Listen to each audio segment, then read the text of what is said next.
gendarmes sont déployés. En ce 28 juin 2023, les heurts débordent des cités.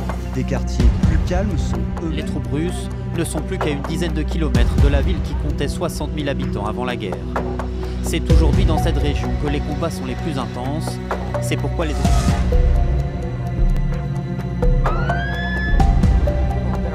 Protests like this one right around the country. Jim Bitterman joins me now from Paris for the very news. Thousands more baked. As if we needed reminding, even after 10 years, how terrible Katrina really was, and what a colossal fiasco. Salut à tous, j'ai décidé cette année de reprendre les vidéos.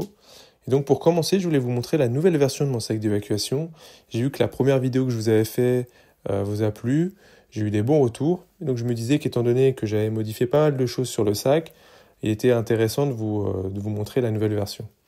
Je me baladais également sur le site du gouvernement français, j'ai vu qu'ils avaient proposé un sac d'évacuation. Donc j'ai analysé un petit peu ce qu'ils proposaient et j'ai trouvé ça vraiment intéressant. Donc je voulais vous montrer ma version de mon sac d'évacuation et j'espère que ça va vous plaire. Dans un premier temps, je me disais qu'avant de vous montrer le sac d'évacuation, il était intéressant de vous montrer d'abord ce que je porte au quotidien dans ma banane de décès. Donc j'ai une petite mince multifonction, quelques outils, on va dire, pour assurer ma défense personnelle, une petite lame que je porte au niveau de ma ceinture. J'ai également une lacrymogène de la marque Fox. J'ai aussi une lampe, la Streamlight, voilà, toujours sur moi. Et également un petit briquet pour le côté lien social, on va dire, avec du tape enroulé autour.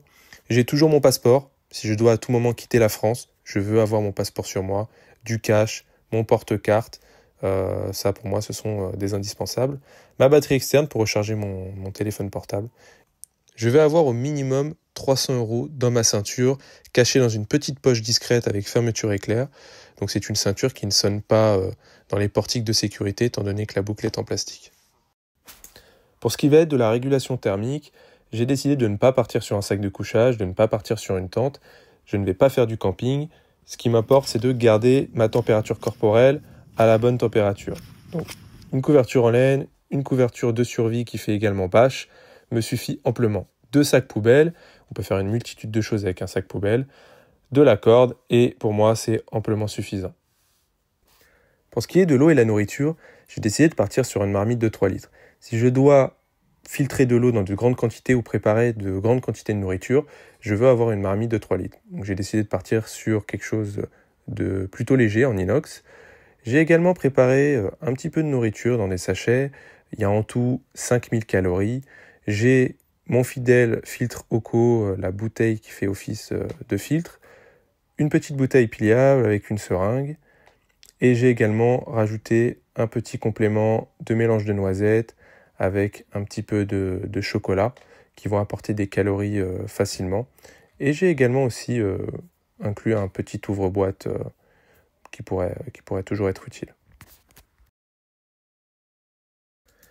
Pour pouvoir rester propre dans une situation d'urgence, j'ai décidé de partir sur un savon tout simple avec un filet avec lequel je vais pouvoir faire une petite toilette, me frotter. J'ai un coupe-ongle et j'ai 2 kits avec brosse à dents dentifrice, mousse à raser, rasoir et des mouchoirs. J'ai aussi, pour tout ce qui est ma petite pharmacie, ça va être des médicaments très simples pour pouvoir traiter par exemple un mal de ventre, une diarrhée, une fièvre, un mal de tête.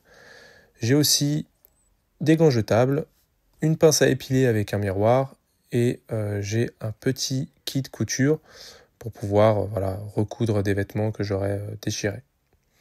J'ai aussi des pansements, des compresses pour pouvoir traiter des petites blessures très très simples, très basiques, rien de fou.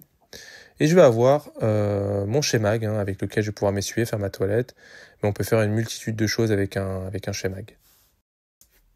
Pour pouvoir récupérer de l'information facilement et efficacement, je suis parti sur une petite radio à piles AAA. J'ai accroché donc des piles à la radio pour pouvoir l'alimenter. J'ai un petit carnet avec un feutre Sharpie pour pouvoir noter les informations intéressantes que je pourrais entendre à la radio. Une petite carte Michelin de France avec une petite boussole Suunto qui est fluorescente la nuit. J'ai une deuxième nationalité, donc j'ai inclus mon deuxième passeport dans le sac avec une clé USB contenant tous les documents importants pour moi. Et enfin, le système de communication numéro 1, le téléphone. Pour ce qui est des vêtements, j'ai pas fait compliqué. Pour ma part, je trouve ça amplement suffisant. Un caleçon, une paire de chaussettes en laine. Aussi, pour ce qui est de la tête, me couvrir soit du froid, soit du soleil selon la saison. J'ai choisi un bob, un bonnet et une cagoule. Voilà, donc très simple. Si vous avez envie d'avoir plus, si vous avez envie de mettre plus en termes de vêtements de rechange, rien ne vous en empêche. J'ai aussi donc mis un t-shirt simple à manches longues, en laine et synthétique. Pour ce qui est des outils, je suis parti sur un truc très simple. Un rouleau de tape, on peut réparer beaucoup de choses avec du tape. Une paire de gants de travail avec lequel je vais pouvoir me protéger les mains si je déplace des choses. Une petite lame très simple, très légère, je ne vais pas découper un sanglier avec ça. Et une petite lampe directement intégrée avec la lame pour pouvoir m'éclairer facilement, rapidement. Une alarme que j'ai fabriquée maison. Je vais vous montrer tout de suite comment ça fonctionne.